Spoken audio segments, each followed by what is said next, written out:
Hi guys, this is Tim Queen and today we're going to talk about something really important, the power of saying no.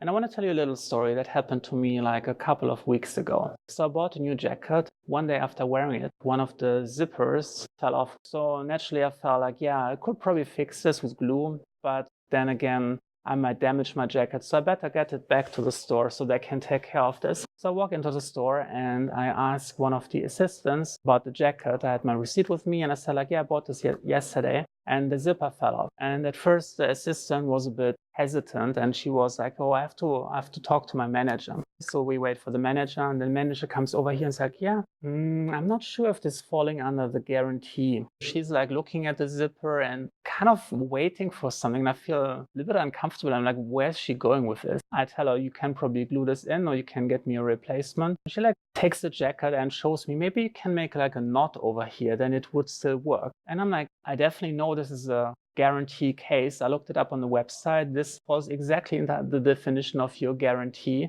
And I would like to get a replacement. And from that moment on, suddenly it was no problem. She went into the storage room and got me a new jacket and sent this in for repair. Now, what's to learn from this is that a lot of times in life, you will encounter people who try to see if they can really turn your ask into a no, if they can reject you, even though they're actually required to act in that way, just so it's more convenient to them. Or maybe they make more profit this way. So what they will often do is they will try to convince you, they give you like the soft pressure to see if you fall over. Now, what could have easily happened if I wasn't strong-willed? I could have said, you're okay, yeah, maybe I could make a knot, maybe, and then just leave the store and she doesn't have to get a jacket and doesn't have to go through the hustle of sending it back. But by actually saying like no and showing that you're willing to push this through and actually doing your homework, people often then say, okay, there is no use in trying to convince this person and just give in. So it's really important that you notice this, how oftentimes in life and in business, people try to push you. They just give you like a little bit of pressure. And it doesn't have to be like forceful. It pushes you into this little uncomfort zone where they just give you the feeling, maybe you are in the wrong. Maybe you are making a big fuss about something that could be resolved.